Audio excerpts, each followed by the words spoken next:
Today we have with us Mr. Sriram Somajlasa, someone who has made his passion and education together and turned it out to be his profession. He is a performance analyst for DC, also have been affiliated with various cricket boards like Afghanistan Cricket Board, Sri Lankan Cricket Board, and his contributions are not only in the field of cricket but kabaddi, badminton, and football on an international level. And it's an absolute honor to have you, sir, on my show here. Pleasure. Thank you, Janvi. Yeah, and how have you been, sir? I've been very good. Just 2 months of refreshing time here for us Yeah. after the IPL was suspended in May. Yeah, but it's been so far so good. I mean, we're preparing for the IPL ahead of us, and there's TNPL coming up. There's 100 ball, the new competition that's in England, and yeah, there's Olympics that's coming up, and there's so many events. The filled with events this calendar year. So there's so much ahead of us this year. And also, sir, starting with that, we all know your role that you play a very important role in technical and tactical aspects. And but can you focus more on what contributions do you do to the team and your designation? What role do you play, and how did you came across this career option? Before, and then I've actually shared my experiences as a performance analyst and what how it all shaped up for me personally. So like like a lot of youngsters, in childhood we all dream to be playing for the country, and the most loved sport in India is cricket. Yeah. So that's how I started, and it's history, but uh, the love for the game, again brought me here so far. Yes, I had many career options which I could have taken up on doing many other things, but I still chose to stick on to my first love in the sport. Yes, that actually gave me good platform to be where I am today. So that way I should say that I'm lucky to be doing what I'm doing, what I love to do, what I love doing. And yeah, here you go. It's almost 13, 14 years of work that I've done so far here. And yes, the things were not the same initially when I started. Was full of challenges, had to accept failures, had to accept rejections from people. Went through different emotions, and that's when you get strong and you want to pursue more, and have that conviction that yes, you can achieve in this field. You can still win over the failures, and see how you can succeed. That's my only thing that was with me, I would say, personally speaking. uh, Initial times, I thought that this is not what I'm cut out for. Then my parents said, look, I think you're almost 5 years in this field of work now. You haven't done much, and you shouldn't be wasting too much time on this. You should look at your parallel career, or look at what else you can do, and Yeah. things like that. So it took a bit of time for me to accept that as well. And obviously I said I'm not going to give up on what I have done so far, and I'm just right here to see success. So success is not defined in any book saying that this is how you have to do, or to reach this level. I knew that I was going to achieve it at some stage. Again, thanks to my family, because they sort of, um, you know, they were with me in every step that I took. So yeah. And so, the very next question I wanted to relate to your story only that we live in India and here the parents have this mentality. Okay, academics should always be given more importance than co-curricular activities.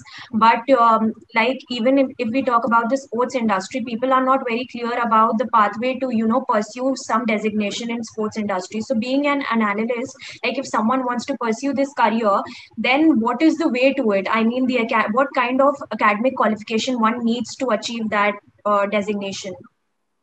Look, today, if you look at in India, the concept of sports education is actually, growing. Yeah. And 10 years back, it wasn't the case. People were thinking that, okay, getting into sports is not like, our Indian way of thinking. And, our people are more tuned towards Yeah. engineering and, getting into medicine and all sorts of Yes.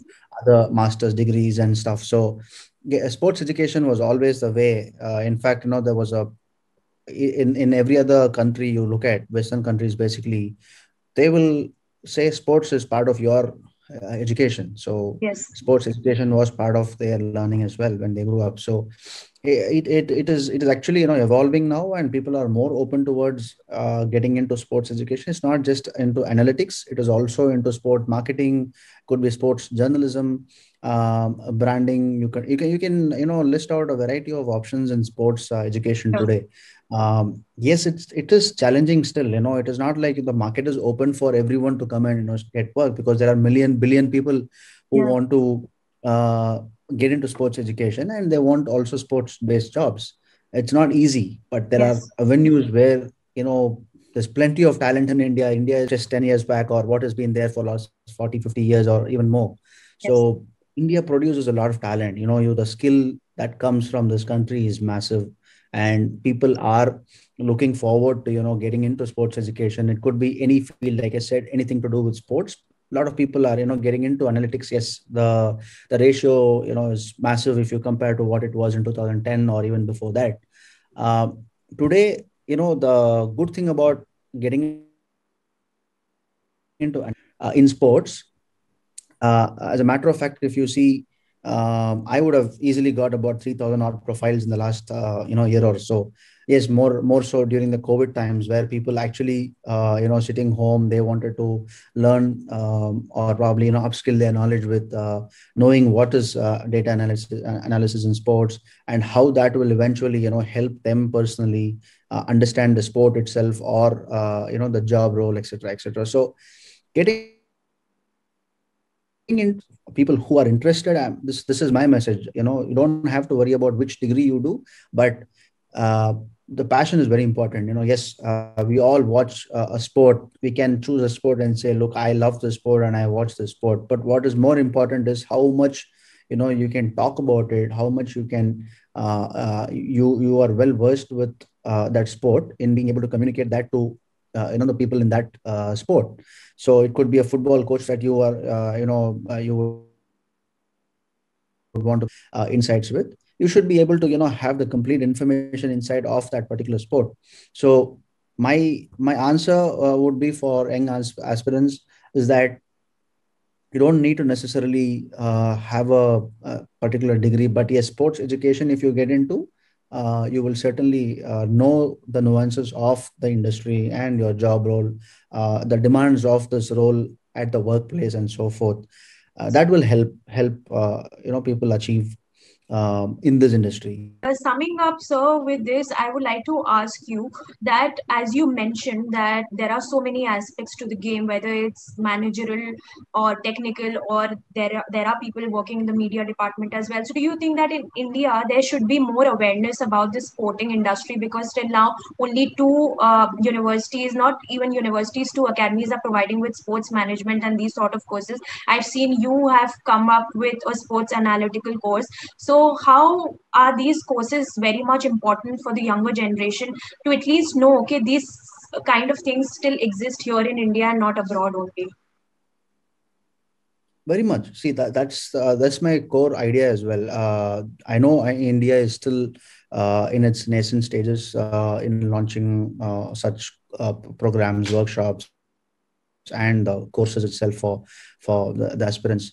But what I'm saying is, if someone like myself, I'm ready to go out and then design a curriculum for on call it a workshop, say for a period of a year or two. My workshops are mostly for 1 year and 1.5 years. That includes the internships as well. What you would certainly be learning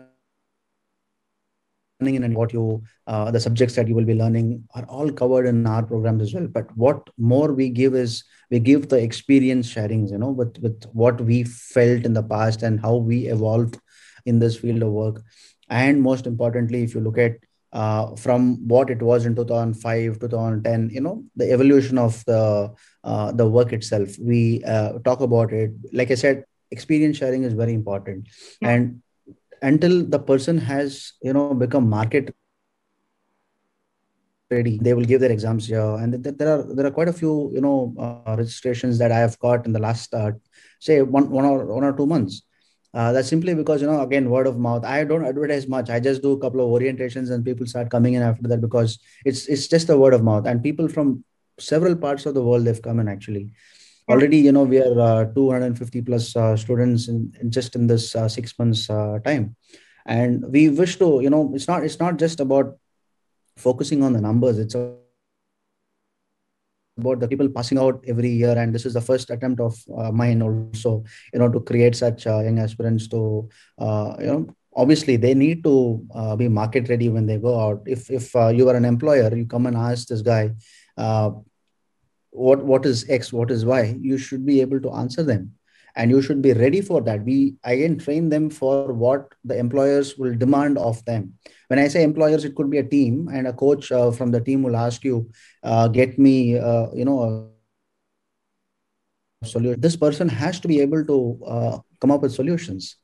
So, Yeah. and the thinking cannot be just one dimensional. It has to be taking so many other factors into consideration to be able to arrive at a decision. So we give them test scenarios, and we don't train them on just one sport. The good thing about it is we ask them to choose their own passion. I mean, where their passion lies in which sport, and based on that we ask them to interested in football or a badminton or even any other sport. It could be a friction sport, it could be anything, combat. So we ask them to choose those sports, and then we actually sit with them. Of course, 95% of them are cricket lovers, and they all have chosen cricket here now so far. But yes, this is what we do. And so, is it like a lot of programming is also needed, and one should be a techno savvy person to pursue this course? No, there are two ways of looking at it. One way of looking at it is a data analyst, non-technical side. The other one is technical side of things, like a developer.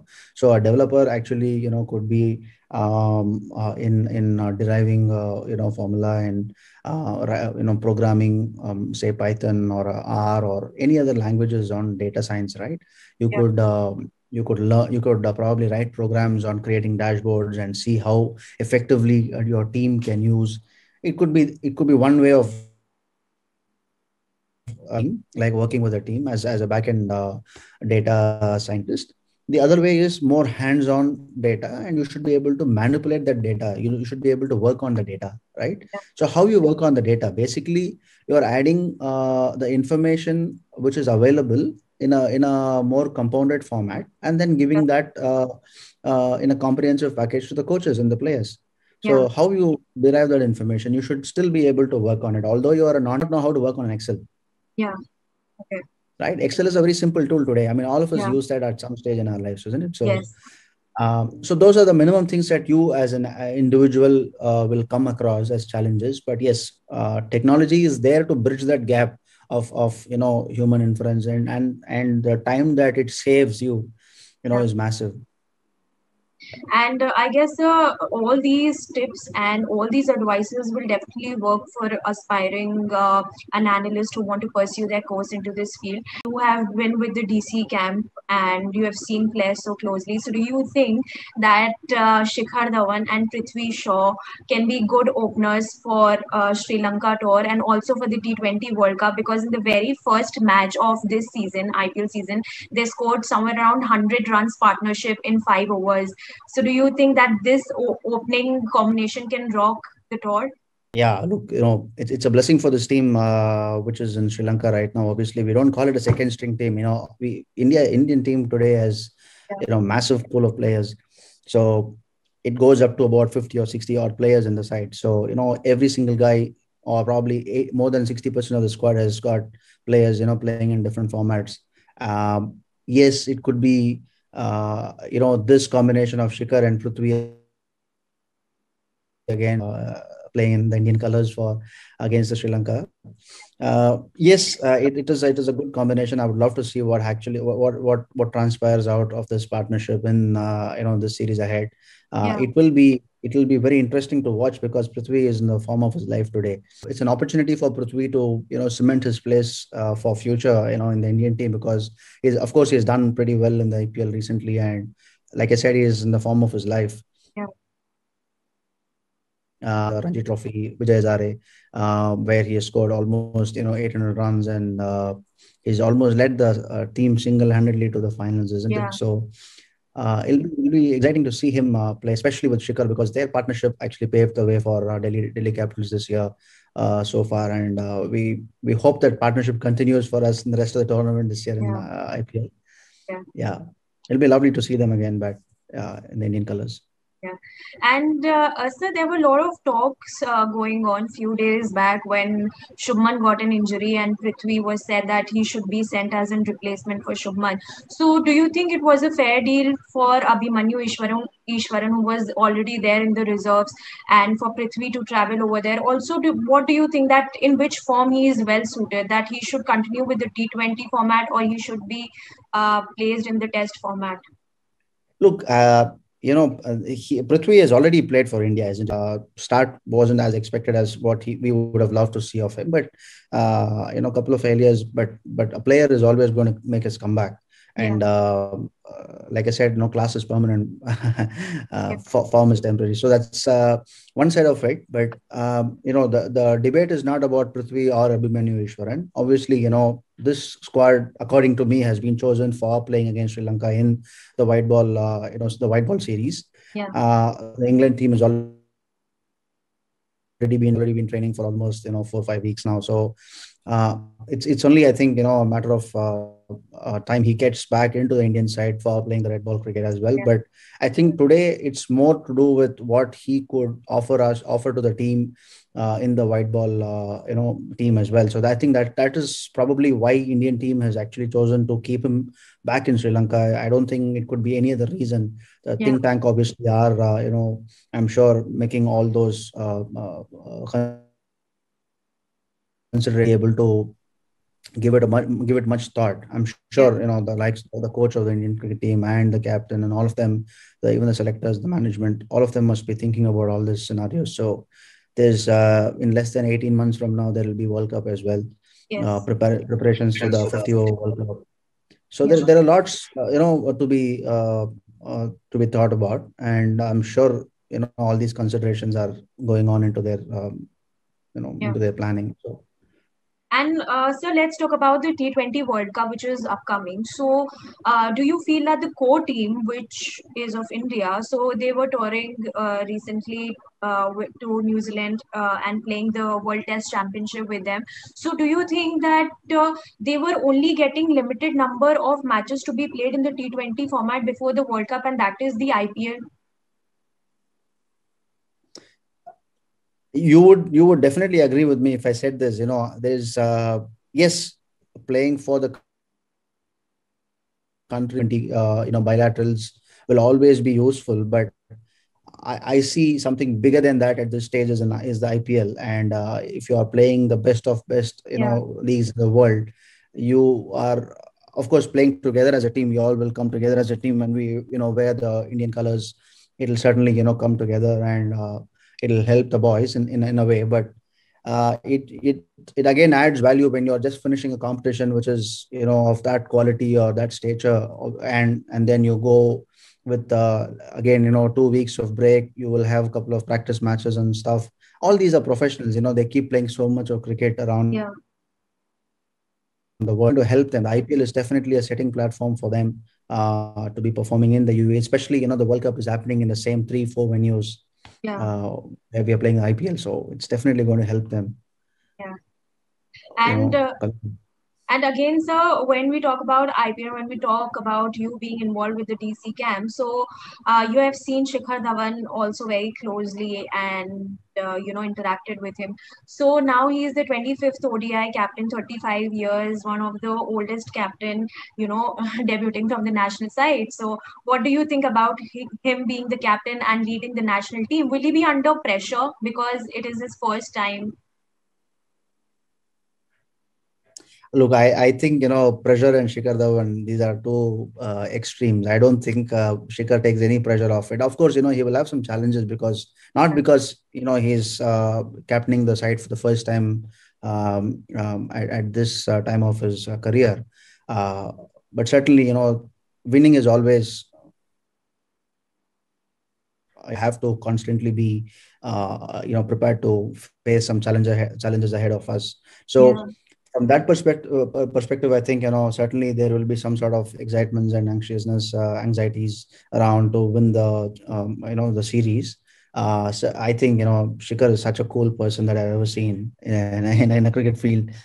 He doesn't, easily let the pressure take, off him. So to get to him actually. So he is someone who keeps the boys angry, jovial.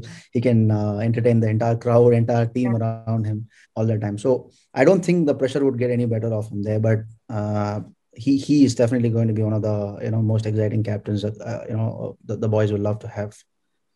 I've actually seen the environment of the DC camp and when he's around, and especially his TikToks and reels with Prithvi and so many other team players. So I think so he's a very cool-minded sort of a person, you know. Yeah, absolutely. When fun. Sorry? Where he is, there will be dance, music, and fun all the time. Yeah, yeah. Doesn't matter we win, we lose. He just lights up the place around us. Yeah, I was actually seeing all the reels with the DC camp, and also I think so. The DC team is the only team which is so much entertaining because all youngsters are there, and the captain himself is dancing with Shreyas, and also it's a very cool and very good kind of an aura and environment there in the camp. To have such players with us. Yeah. Yeah. And so, moving on to the next question, do you think that Ishan and Sanju Samson should be given all the matches to see that whether they can be a good backup option for Pant, keeping in mind the T20 World Cup ahead? Well, look, that is a very difficult question for me to answer, obviously, because that depends on what the Indian teams, the Indian contingencies, Indian contingents plans are. Yeah, If you personally ask me, yes, you will need a backup keeper, so you will go for the second best keeper in the squad. Good thing about India is they have problems for good. Having three different keepers, all of them are performing in the IPL. Sanju Samson had 100 in the first, game of this IPL again, yeah, and then Ishan Kishan, doing so well last year. He's finished scored about 550 runs for Mumbai Indians. He was probably the mainstay for them last year, isn't it? yeah. So I wouldn't know. Personally asking me, yes, there will be one backup keeper for sure. Yeah, between toss up between Ishan and Sanju, Yeah. it's a tough call to make today. Yeah. And sir, summing up all these things up and going to the conclusion, what do you think that this year will DC take away the cup? Because we have seen that the men in blue are reuniting and the team have been qualifying since 2 years, and they played against MI, which are like very good teams. So 5-time title winners. So do you think that the DC can take away the cup this time? We are already excited. I tell you what, I can tell from my side. I don't know what the others feel. Obviously, we all are feeling so excited to go out there because 8 games and we are at the top of the table right now. But we still Yeah. have another 6 games to go on the league stage, and have to qualify and then move on to play the playoffs, isn't it? So we are already excited. We know that we are a good side. We will do well. Fingers crossed. Yes, we want to go one up this time and see if we can beat Yeah. Mumbai this And year. But I hope that all the luck will favor us this year and we go one step ahead. yeah, and from my side also, all the very best, sir, for the upcoming season. Also, now I've been a big fan of the Delhi Capitals after Shreyas is leading the side because such a young captain and the team is qualifying and DC is doing pretty well under his captaincy. Also, sir, one more thing, the very last question: will DC continue with Rishabh Pant as a captain, or will Shreyas be back? We are exactly 2 months away from that. You will know. We Yeah, cannot. I will not know that today. I mean, obviously, it's the owner's call and the coaches and the players to sit and talk about it and decide. But um, so at this stage, we will not know. And even if I'm supposed to know, I should not be telling this. So okay. yeah, but yeah, we all hope whoever is the captain, whoever Yeah. the remaining part of the IPL, we would want to certainly lift the championship. And I'm sure whether it's Shreyas or Rishabh, all of us feel the same. Yes, definitely. And both are successful in their own ways and paths. Absolutely. Yeah. So thank you, sir, for joining in and giving your time and advices. And I really Thank you. hope that it can inspire a lot of people. Thank you so much. Thank you, sir.